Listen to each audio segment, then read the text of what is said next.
This is a special News Center 7 presentation from WHIO TV. It just makes me feel a lot better that I've done something. These are the stories of our everyday neighbors doing extraordinary things, making a difference in our community. We love kids, and if they want a meal, we give it to them. Those who listen so others can find hope. We'll take you in your pain, and then we will help you walk through that. Those who inspire. He's done more for us than anyone can imagine. Because they care that much about helping. I'm fine, how are you?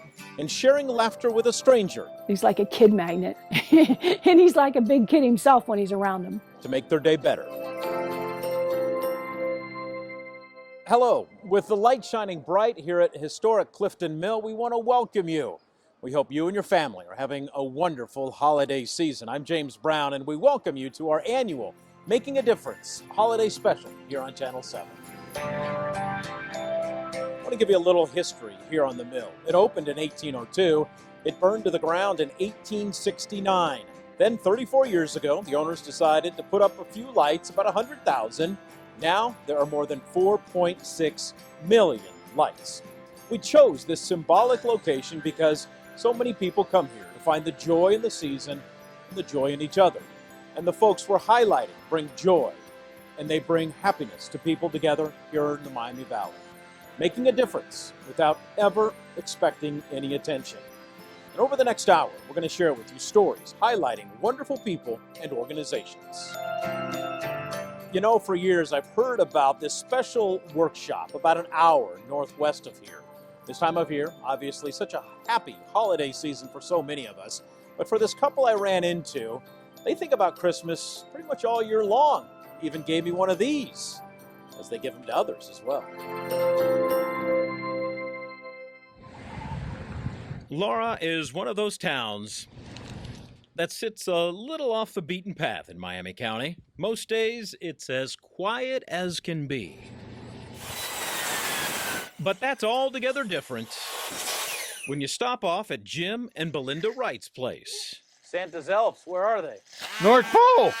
Jim's workshop is about 12 feet wide. Round and around and around we go. And 20 feet long. Where my pencil stops, nobody knows. To him, this place is heaven on earth. We're gonna drill the holes in this now. The Wrights met on a cruise Christmas Eve, 1990. And both said I do 8 months later, and Jim moved here to Ohio. For the last 25 years, they have been quite a team. Ho, ho, ho, merry old soul. But it's fun just to sit and listen and watch the kids. He's like a kid magnet, and he's like a big kid himself when he's around them. And what kid does not like toys? I'm making a camel right now. Some years, this handmade toy assembly line gets going as early as June. Best Jim and Belinda can guess. They have sanded, decorated, and assembled roughly 10,000 wooden toys and games. From race cars to teddy bears, claws movers, and toys with wood propellers. The toys I make here, that is their Christmas. And you give them something, and they just, boom, they light up like a Christmas tree in it. While you see a table of toys, that is only the first part of this story. As much as Jim loves making toys, he loves this. Ho, ho, ho, merry old soul. Even more. Santa and Mrs. Claus left their reindeer and sleigh at home and hitched a ride on the Ludlow Falls fire truck. To the fields we go, laughing all the way. Ha, ha, ha. Down Greenville Avenue they went. And off in the distance, what did they see? 60 little ones, as happy as could be. Ho, ho, ho! Merry Christmas! For 25 years, they've been handing out toys to little girls and boys in our area and beyond. I just like to see the expressions on their face. And here at the Ludlow Falls Fire Station, Santa and the missus arose such a clatter, the kids flew like a flash to make sure they could see Santa's stash. And what to their wondering eyes did appear? The hundreds of toys that took Mr. and Mrs. all year. Now Daniel, now David, now Patricia and Veronica. Reindeer. On Colin and Caitlin and David and Braxton. There you go. That smile gets Santa every time. It's even more fun when you can see them trying to figure out, they look all over the toy, trying to figure out where the battery goes. And that is a whole lot of fun. Say cheese! But you ought to see the adults. I mean, they're a kid all over again. The same could be said for these two as well. It doesn't take a lot to make a kid happy at Christmas or any time of the year. It's just to see that joy. It's just a small wooden toy or what have you, but it's just the joy that it brings. Truth be told, Mr. and Mrs. have not bought each other gifts in years because this is all they ever ask for. I asked Santa what he hopes people watching take away from this Making a Difference story. That's a real hard one. You might need to ask Mrs. Claus that question.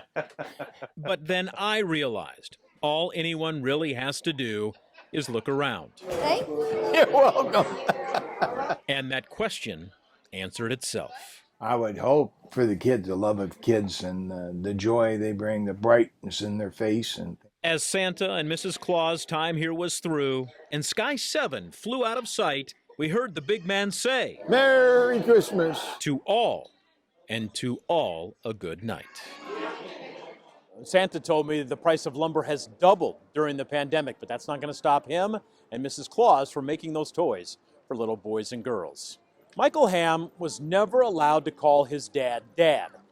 His dad was so ashamed of him, at one point, he tried to get his mom to institutionalize Michael. Then at 10 years old, Dad disappeared. Never saw him again.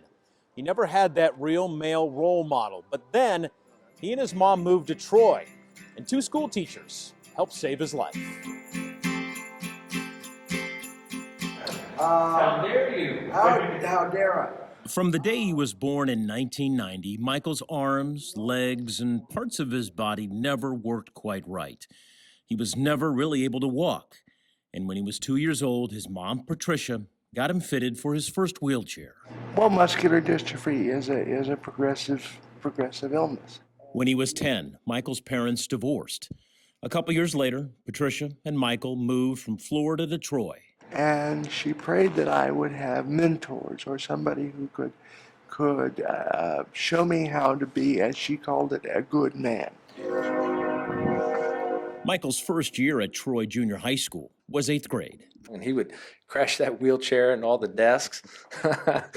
He wasn't a very good driver, still isn't. Gene taught 7th grade, and he never had Michael as a student, but that did not get in Michael's way. My goal in junior high was to always be wherever Gene was, because I wanted to soak up all the knowledge and love and positivity he had to give. Early on that year, the two formed a bond. He was just a very articulate young man. He was very confident in himself, and it kind of, you kind of gravitated to the guy from day one. Mm-hmm. So he was special. And when Michael moved across the parking lot to Troy High School, he came across then economics teacher Scott Brewer. Meeting him was a pivotal moment because he looked at me and he said, "You're Michael, I hear you have a big mouth." Yeah, because he came in here with a big mouth, and he would, I'll never forget sitting at the lunch table and basically telling our head coach at the time where to stick it and like not being afraid. But Scott told Michael that big mouth of his was a gift. And then he said, "How are you going to use that mouth to help other people?" Something about that stopped me in my tracks.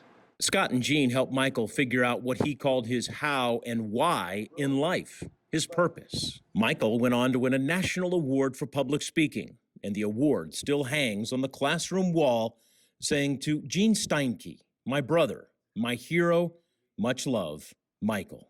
After high school, Michael went on to graduate from Wright State. He worked and volunteered on numerous community projects, and later people voted him onto the Troy School Board. I remember Scott's words, when you get something that's good, don't keep it for yourself. Give it back. Of course, while talking with Gene and Scott, they were quick to deflect how they have made a difference in Michael's life. He talks a lot about how we've changed his life and what we've done for him, but he's done more for us than anyone can imagine. Michael said these two men saved his life. It's an honor for him to say something like that. As I was struggling and helped me find guidance. And to honor them and other teachers in our area and across the country, Michael used his how and why and recently started challenging people just like you. She's the reason I became a nurse. Fast forward 25 years later, and now I have the honor of caring for her. To thank the teachers who have made a difference in your lives. Coach Jim Place from Chaminade Julienne changed my life and is the reason I became a teacher. He wants teachers to know how incredible and how inspirational they have been. Michael's goal is to see 1 million people post their messages about their teachers. But he does not know if that will all happen in time. Now comes the uncomfortable, heartbreaking part of Michael's Making a Difference story. What is he going through? He's going through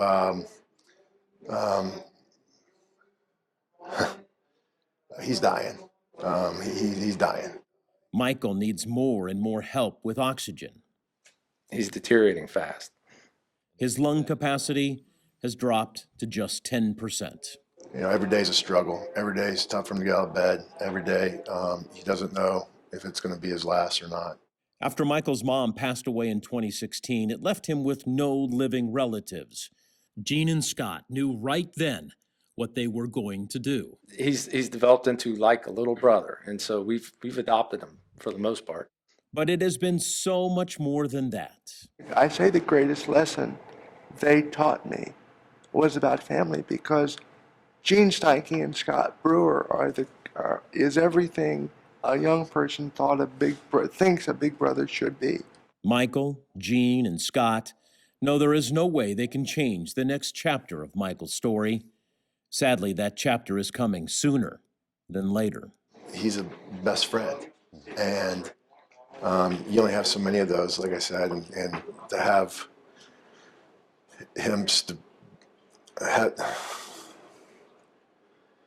him in my life as a friend has meant more to me than I can even express in words. For now, words these three brothers can still share in the present. Similar words Michael hopes other people share with all those teachers who made a difference along their own road of life. That I would love these two men, Scott and Gene, with my last heartbeat because of everything that they brought to my life, and that it was my duty to make sure that my life was a thank you note of sorts for the time they put into me. We all have our strengths, and we all have our weaknesses. Talk about a man who loves volunteering. He cares about everyone who shows up here, the struggles in his own life that have him making a difference. I'm Jay Schmidt, president of the Jeff Schmidt Auto Group, and we are so thrilled that you could join us tonight during this special Making a Difference presentation. This evening, I am excited to share 5 amazing stories of selfless individuals in our local community who all deserve to be called a hero. Over the last 3 years, we have given away 13 vehicles to our incredible customers. And earlier this year, we launched our first Jeff's Heroes initiative. With thousands of entries and votes, it was amazing to see all the good happening in our local community. This led us to our first ever winner, Nicole Adkins and her charity, With God's Grace. With God's Grace is a year-round free grocery store that allows people to shop for their basic needs, all free of charge. With over 600,000 meals served this year, Nicole continues to give back to the community in an amazing way. Jeff Schmidt Auto Group is proud to sponsor WHIO's Making a Difference, which has been recognizing heroes in our community for years. Stay tuned to meet our first 2 incredible nominees coming up at the next break.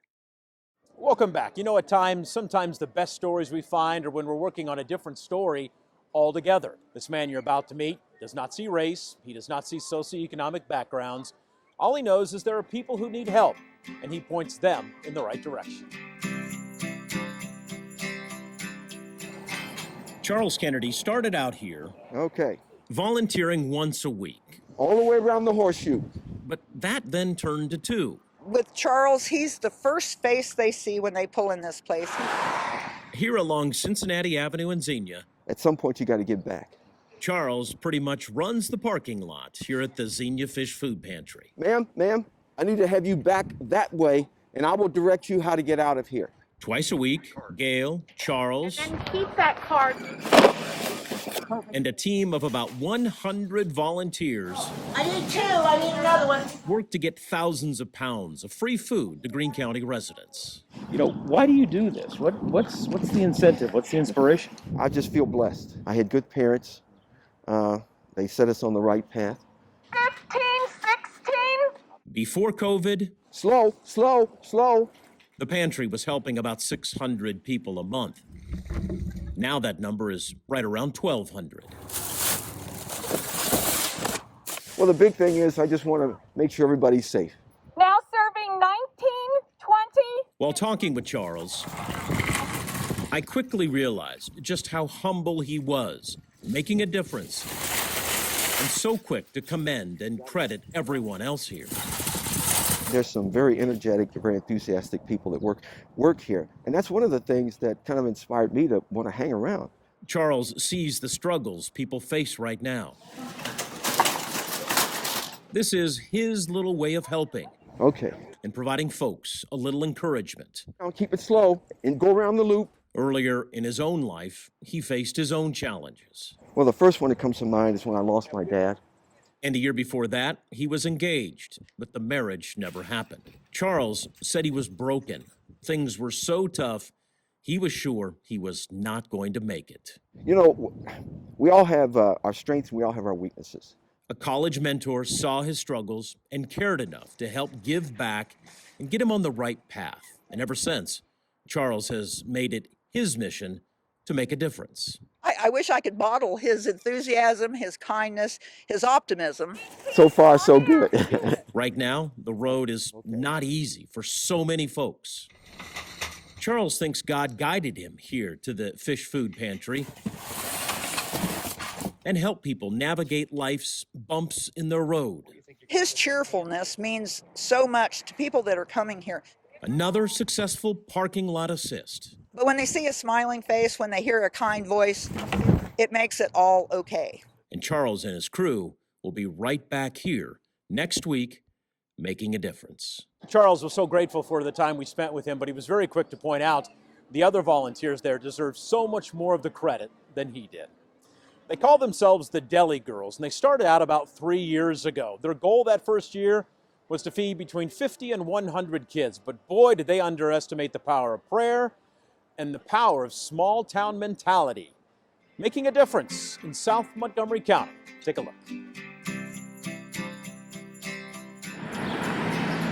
We have a chef salad. If you are not from these parts, blink and you might just miss this place. But for folks in Germantown, And we have banana peppers. some might consider the Farmer Deli a little slice of heaven.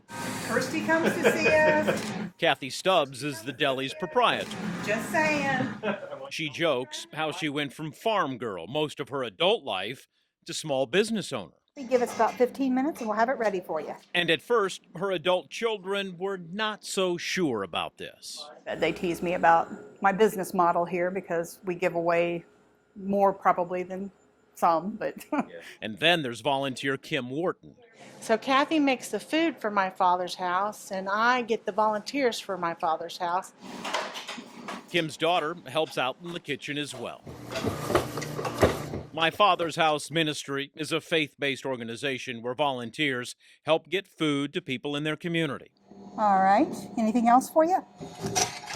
Along with running this as a business, the Deli Girls were on a mission to look after the kids around town. We love kids, period, and if they want a meal, we give it to them.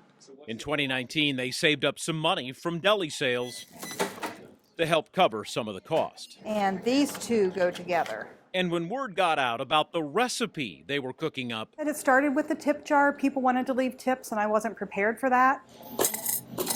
and the rest they could say is history. We can't believe what's happened in the past 3 years. We're kind of shocked still. It was just amazing the way the community came forward. You know, we would find wads of 20s in our tip jar that people just anonymously walked in and left. Last year, the deli served more than 10,000 meals to kids. And along the way, the deli started making meals for seniors living in the Germantown and Farmersville areas. I pray for our seniors. In 2020, it put together more than 2,000 senior meals. But it would not have been a success had it not been for volunteers like Carol, who helped deliver those meals. To see the joy and gratitude and appreciation, we followed along as Carol made her way to Wanda Hicks' house. We love you. Thank you so much. Hicks is just about ready to celebrate her 89th birthday and was so very grateful. Oh, it looks good today. Yeah, I'll be eating it today. Hard to argue whether there really is anything better than a good old-fashioned home-cooked meal. There was a couple times when I thought we were going to run out of money, and we never did. Because every day, people, along with businesses and churches here and around the area, believed in the Deli Girls and all their volunteers. It's a love that's ingrained in us, and we know each other. We know the struggles, we know the happy times, and we're here for each other. So that's small town USA. Interesting how something as simple as a tip jar wound up making such a big difference. It was just a small town at its best. We had so much fun with those ladies. If you stop by for lunch, make sure you leave room for dessert because you will not be disappointed. They're not the fanciest, but they work. When this Kettering woman puts her mind to something, she does it. She came up with a plan to help protect her son and his co-workers from dangerous toxins that can cause cancer. All she needed was persistence and her sewing machine. We'll be back in just a minute. Welcome back, Dayton. I'm honored to introduce our first finalist of the night, Patricia Cochran. Patricia and her gang of seamstresses have made and donated over 7,000 port-accessible shirts for cancer patients all over the map.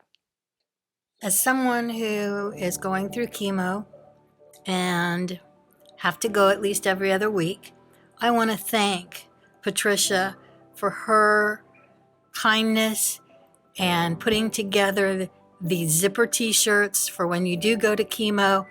They work great and they are such a blessing, and so is she.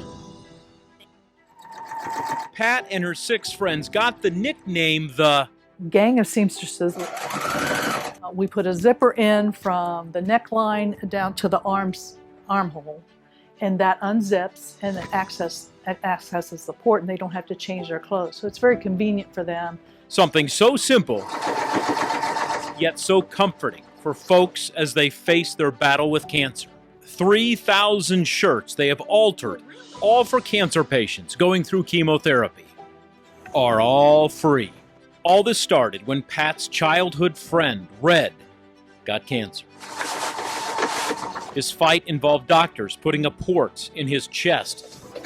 This is my way to honor him. If I get to be 90 years old and can still do this, I will do this in his honor.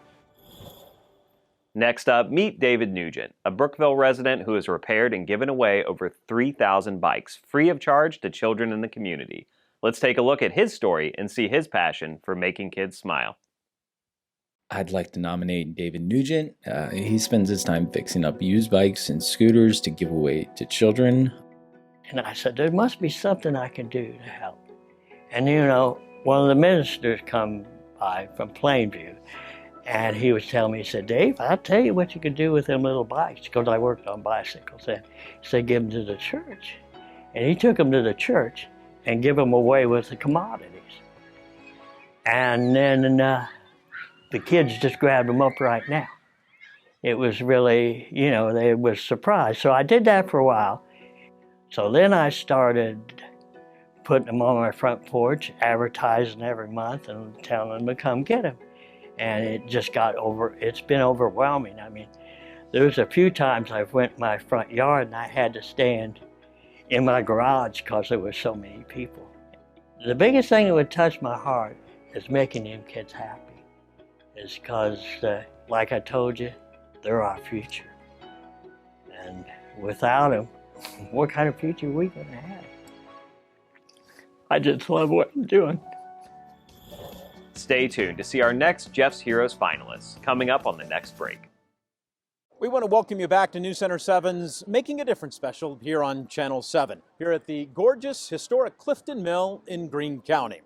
No, we now head to Kettering, where we spoke with a woman who did everything she could to help her husband while he battled cancer. He passed away in 2019, and then during the pandemic, the same woman, she decided she was going to help prevent cancer. And in doing that, she came up with a way to help protect her son and his coworkers. We have likely experienced it. So many channels on TV, but we just can't seem to find anything to watch. I'd say it was about a year ago, Margie was watching a firefighter show on one of those other networks. And the show talked about firefighters getting cancer because they did not have all of the protective gear they needed. And I thought, you know what? Maybe I can do something there to help the local guys. So she was doing something. One of those local guys is her son. He's been a firefighter for 20 years.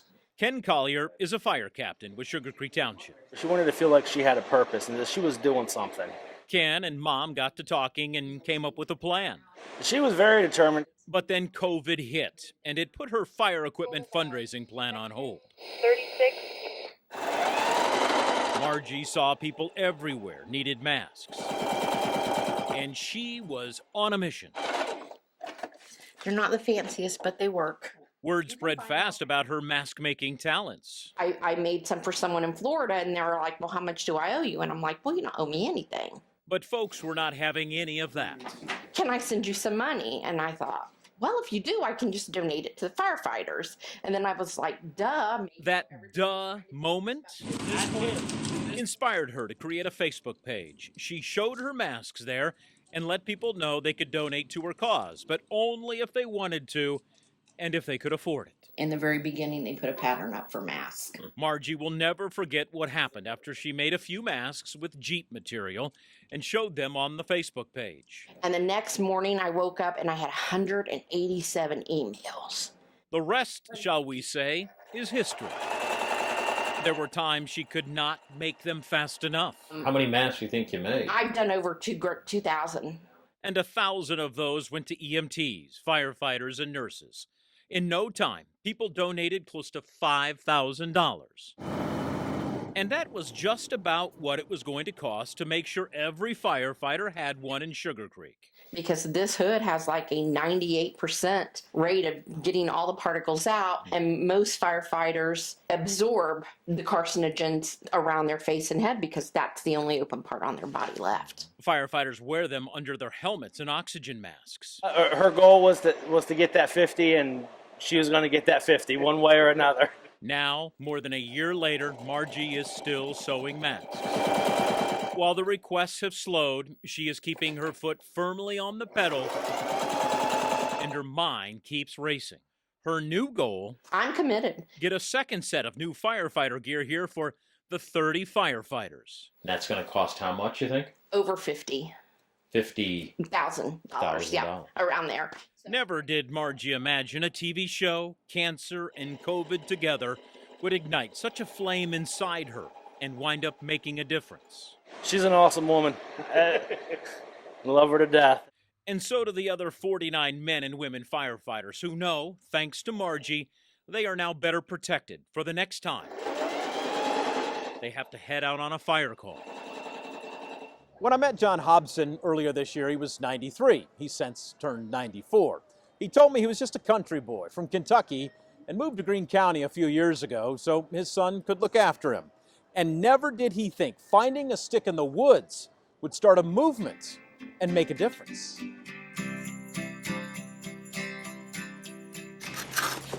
You know the old saying, a picture is worth 1,000 words? This one is worth easily 10 times that. Remember to push that knife away from me. In January, John and his son Mark invited me to stop by their workshop for a visit. He gets a little ornery once in a while, don't you, Dad? Yeah, sure you do. And just a few minutes in, I realized how lucky I was to sit here and see a father and son compliment and admire each other. Promise me something. I don't want you to cut yourself while we're here. Well, I get that lecture about it every day. John knows he did not get into his 90s by just sitting around. He has always needed to keep busy. He likes to tinker. Why do I whittle? I just kind of do it, and I enjoy doing it. And never did the Hobson family realize whittling would wind up being for such a good cause. Last year, during the 4th of July, they had some family over, and Mark and John showed them what he had been up to. We've got elm, we've got hickory. His tinkering involved taking old sticks Mark's brother in Kentucky would pick up in the woods. This is birch. And one at a time, John turns them into one-of-a-kind walking sticks. They told the family each would get a free walking stick if they could donate $3 to the Xenia Fish Food Pantry. I sold about 20 sticks that day, and hardly anybody pays $3. I always donate a little bit more. $150 later, John could have not been more happy, but he still had some sticks which needed good homes. They thought, why not make a sign and put it out along their road? Along with the donation jar, it was well off the beaten path here in Greene County. But they figured it was worth a try. They took this picture of John and put it on Facebook. The Facebook aspect of it went viral. In 2 days, they got 10,000 views. I had a guy from Cleveland said, I want 6 of them. Soon, demand was far more than John and Mark could shake a stick at. Back out along the road, one lady left $200. That same day, I saw a couple come and take 2 sticks from the basket at the end of the street by the sign, and they left $220. I could not help but wonder why so many people thought they would need a walking stick. Keep you from busting you behind. Then I might need one of those, right? But it turned out to be so much more than that. He's been behind ever since, and we don't take orders. Stick or no stick, people kept dropping money into the jar along the road, more than $4,000 worth. John and Mark gave it all to the Xenia Fish Food Pantry. It's not the sticks, it's the man, his story, doing something for somebody else. And then there were the people who heard about John and donated more than $20,000 directly to the pantry's website. For every dollar we get, we can buy 5 pounds of food. You can't beat that.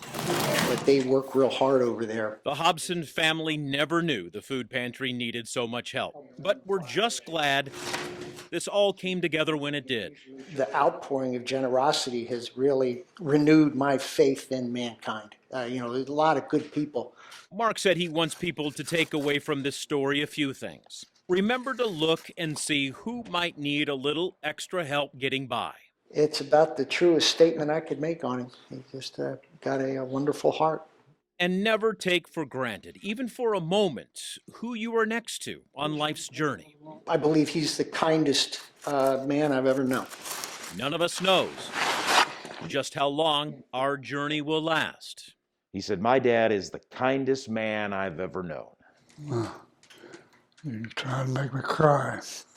And to think how we might have missed out on John's love, kindness, and compassion had it not been for his desire to tinker. Turns out pretty.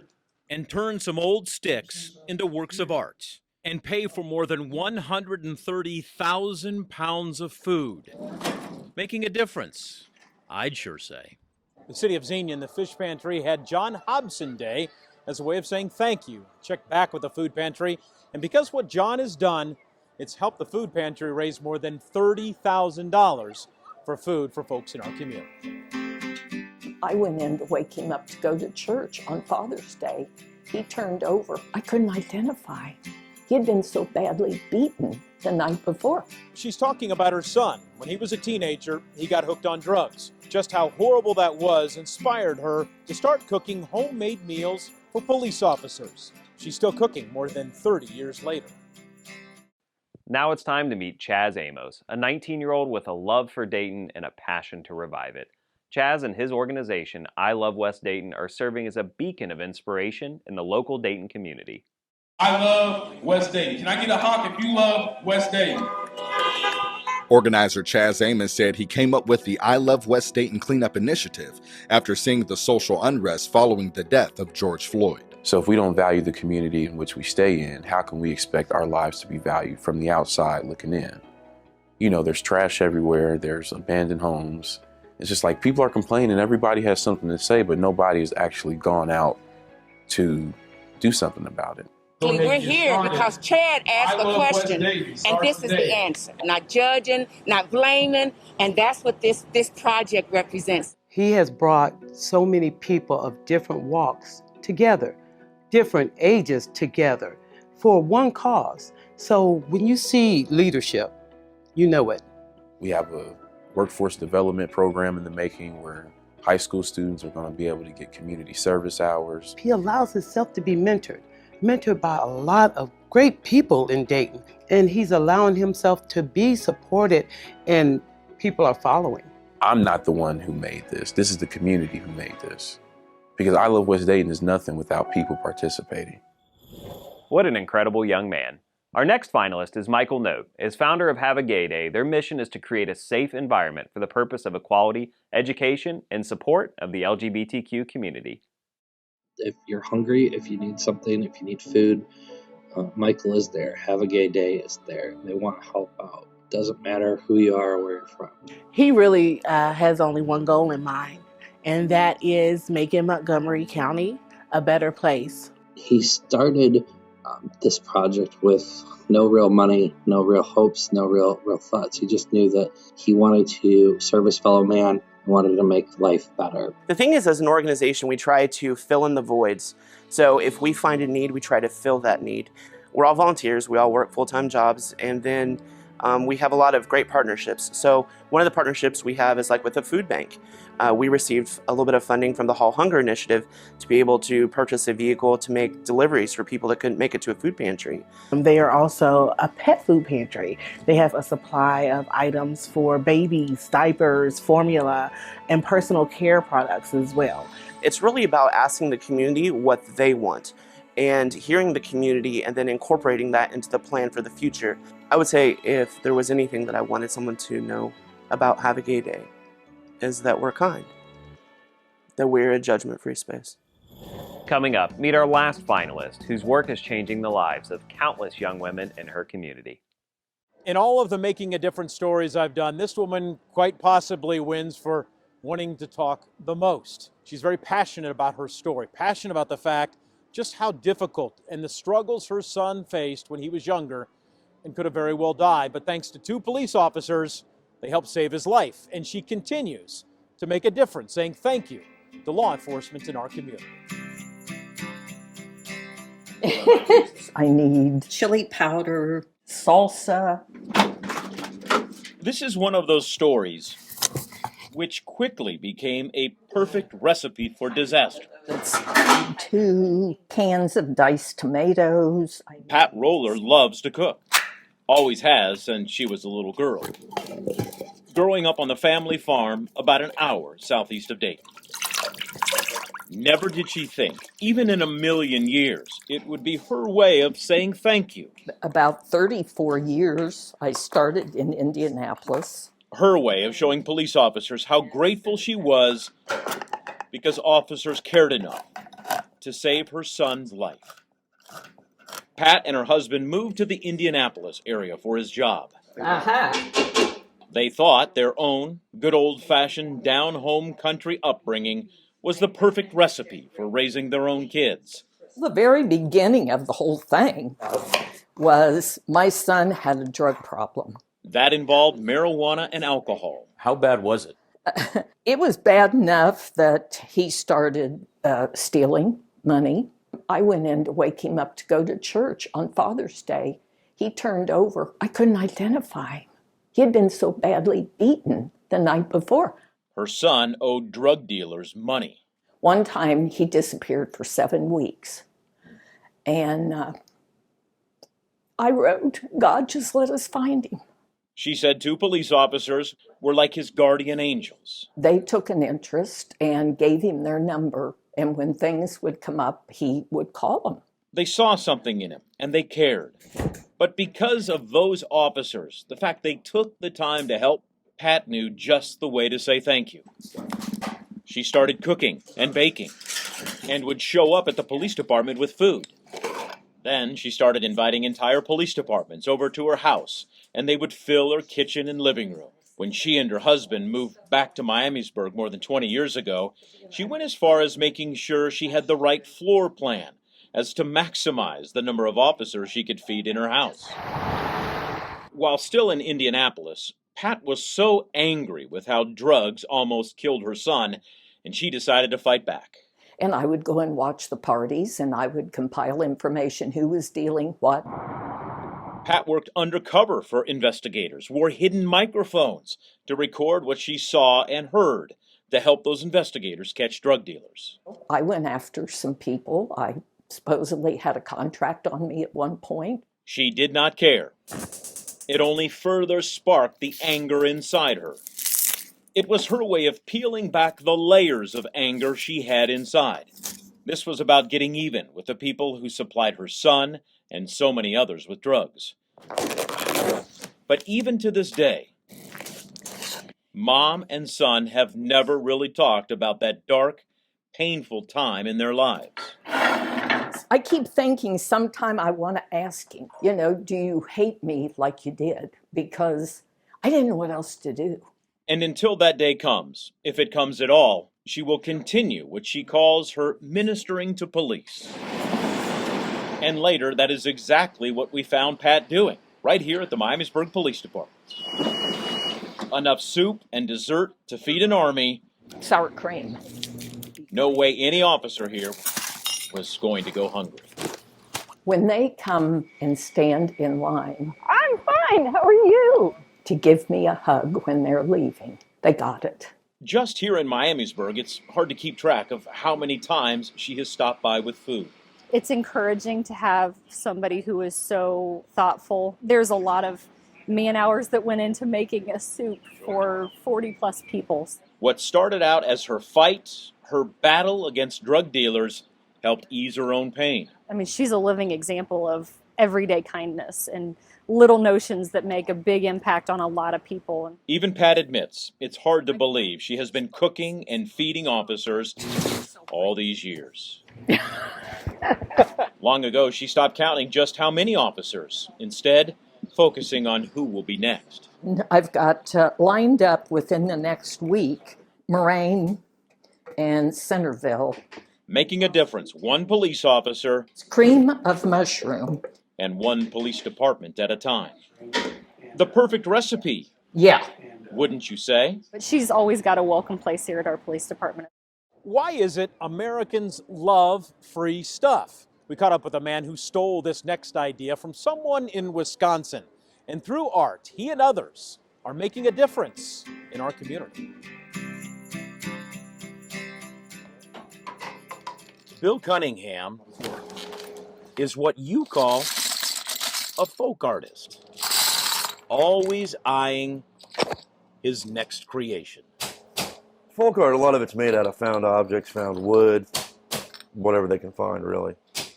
He was 6 years old when his grandfather... these are all use caps. ...got him hooked on creativity. It's a knife too, but it's kind of a lengthy process. Here in Dayton, just off East 3rd Street, Bill has filled his studio with some of his art and some from other creators.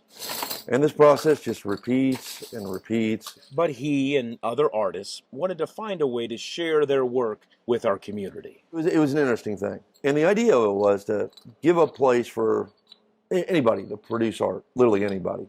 And it would give artists exposure, get their name out there. The motto was make art, take art, leave art. And it's free. If they like it, they can just take it. It's basically a gift. So, and it also gives people access to art that may not normally have access to art. Artists, they pride themselves on their own unique, one-of-a-kind creations.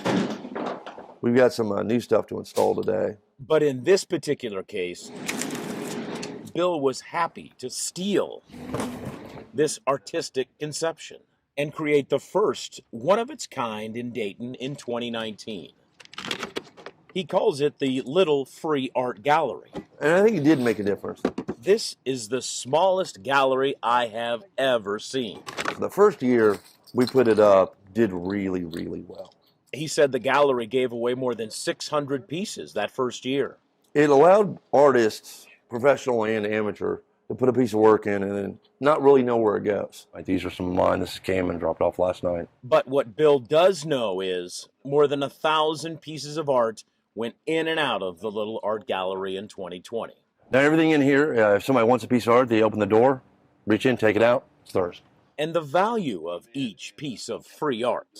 And these are probably $20, $30. But then, every once in a while... Yeah, there's a couple artists that dropped off that show in Chelsea, New York. Put a small piece in. It's probably $4,000 to $5,000 now. This one free art box, shall we say, hit. That's the bullseye. What started as this one box, anchored to the side of this building, boy did it spread. I mean, art is very much alive. And now there are about a half dozen other boxes just like this, within a 40-mile radius. And that looks pretty good. To see artwork here one day and gone the next, Bill knows this little art box project is making a difference. And for everyone watching, he hopes a few of you stop by and check out what's going on here. People really liked art. This little free art gallery in Dayton is just off East 3rd on Detroit Street. I received a hug from someone in the hallway at school. That random hug changed my trajectory, and I didn't do what I thought I was going to do. That day, Felicia was going to kill herself. After years of pain, she is making a difference, helping others struggling with mental health. The smiles she's helping put on people's faces when her holiday special continues right here on Channel 7. Tonight, we have met some incredible people in the community, all coming together to do good for the city that they love. Patricia Cochran and her gang of seamstresses, David Nugent and his passion of giving back to children, Chaz Amos, whose love for Dayton is inspiring the future, and Michael Note, who is an advocate for spreading love and acceptance for all. And now, it's my honor to present to you our second Jeff's Heroes winner, Connie McEldowney of Russia, Ohio. Connie and her organization, Rustic Hope, offer free support to young women and single mothers. Let's take a closer look at what makes Connie a Jeff's hero.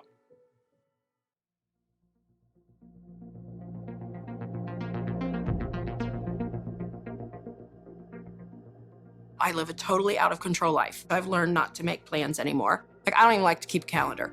It's whatever God brings my way that day, that's what I do. My plans were to just take in some girls into our home. But we also then, people started hearing about what we did. So people started donating stuff to us. So I said to my husband, we need a building. We have to build something so that it's an actual store where single moms can come and get whatever they need. Everyone has a path in life. My path's paved. It has curbs and sidewalks. You know, my parents fed me, clothed me, taught me to work hard. So many of the girls that we help, for them to stay on the right path is so much harder because they can't even find it. She brought Christmas presents to my kids. We were at a homeless shelter and the only people there on Christmas. And she brought us gifts. She showed up with $1,500 and brand new furniture and furnished my whole place. Like, to come home and like all your problems are solved basically with your kid. Like, Connie has a heart as big as the moon. She came up with an idea that is opening doors for everybody, for all of us who wanted to do something but, you know, just didn't know how or where. I'm so thankful that God chose me to do this. Life would have been so dull.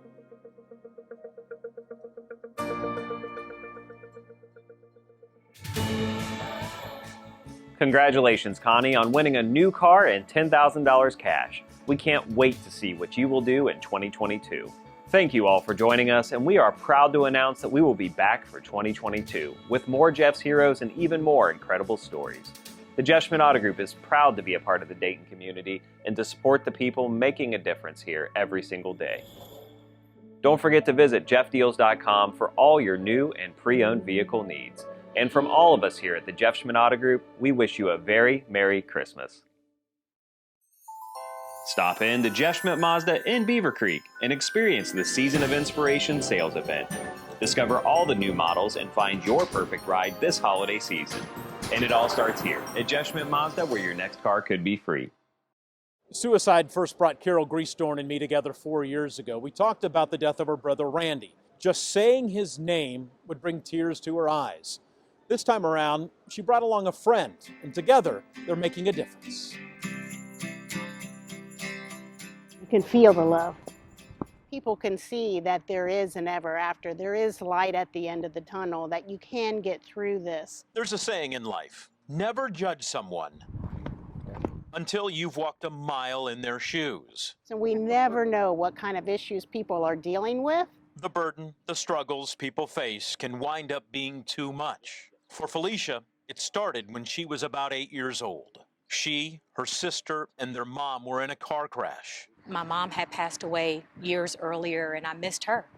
That was a lot of it, but couldn't talk about it. And Felicia's emotional downward spiral continued for years. When she was a senior in high school. On that particular case, it was death by suffocation with a belt. So you said on that particular occasion you had planned this more than once? Oh, for sure. I was in the hospital over a holiday week one time, and yes, there were many attempts. But what happened to her that day, what saved her life, was something so simple. I received a hug from someone in the hallway at school. That random hug changed my trajectory, and I didn't do what I thought I was going to do. It helped me to realize I wasn't alone. When I lost my brother 9 years ago to suicide, I went into a dark place, and I can't describe it other than it was a very dark hole.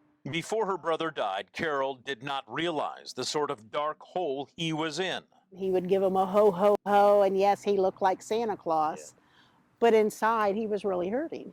That brings us to the mental health services and peer support Carol and Felicia are so passionate about. They, along with other volunteers, have spent months getting ready for what is called the Out of the Darkness Walk here at Welcome Stadium in Dayton. What we're doing is letting people know that we are out in the community, we're available, and we are going to bring some light, love, and camaraderie for everybody. Latest numbers from the Centers for Disease Control showed in 2019, almost 48,000 people died by suicide in the U.S. For perspective, that number would fill 8 Welcome Stadiums.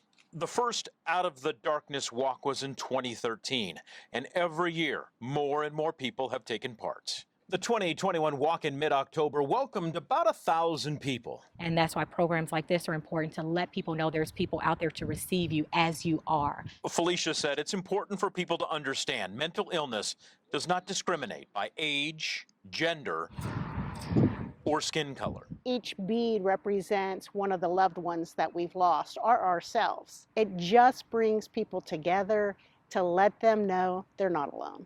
Felicia said she could not cope with her own mental illness alone, and no one should. That is why she, Carol, and others are here for anyone struggling with the will to keep going. We'll take you in your pain, and then we will help you walk through that, whether it be through resources and providing you opportunity to find those release points that are helpful coping mechanisms. Oh, show off, show off, show off. They know because they have walked miles and miles in their own shoes and found a way to walk out of the darkness. We want to shed our light and bring light to others and bring new people on. After the story first aired on Channel 7 and after the walk, Carol told me there were several new people who came to their next meeting. And she promises she and Felicia and others will continue making a difference.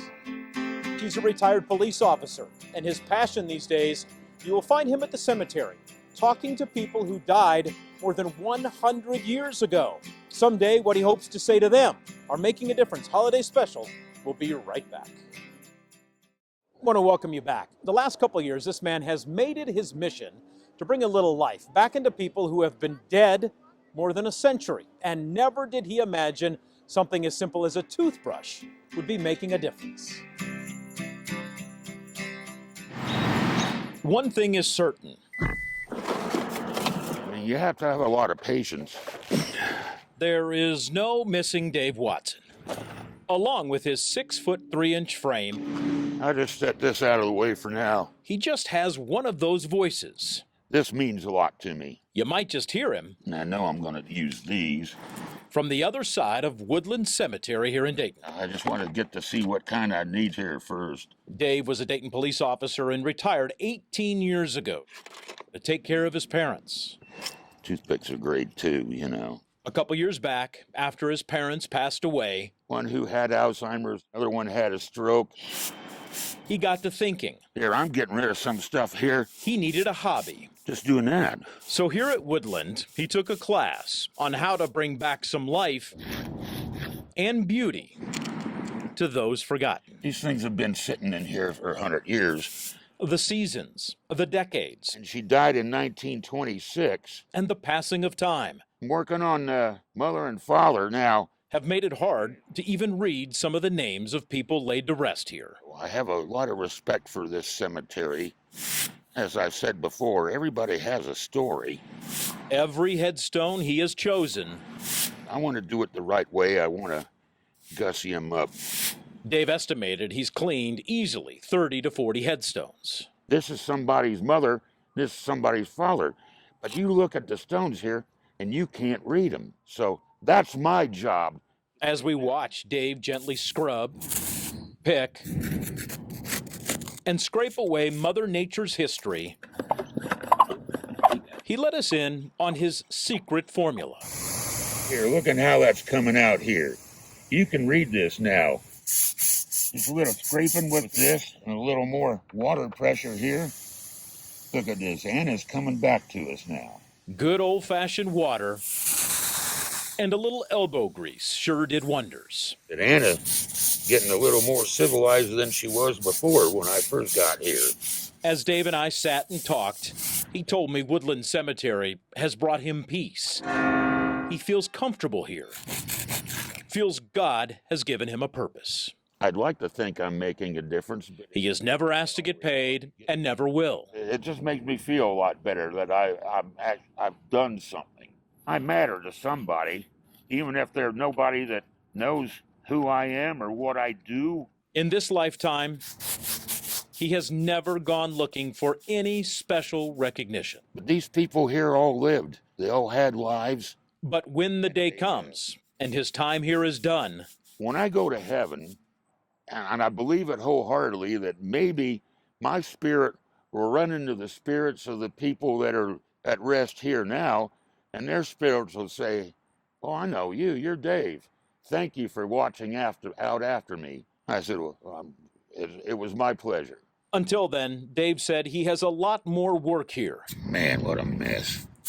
So that greeting in heaven will just have to wait. Look at this. Anna's coming back to us now. Dave says he's going to have to take the winter off because of the weather, but he will be right back at it next spring there at the cemetery. And we know people keep making a difference right here in our community, and we promise you we will keep sharing their stories on Channel 7. We want to thank all the folks here at Clifton Mill for allowing us to be a part of our Making a Difference special. And from all of us here at WHIO TV, we hope 2022 is your best year yet. And I hope you stay with us. News Center 7 at 6 o'clock is coming your way next.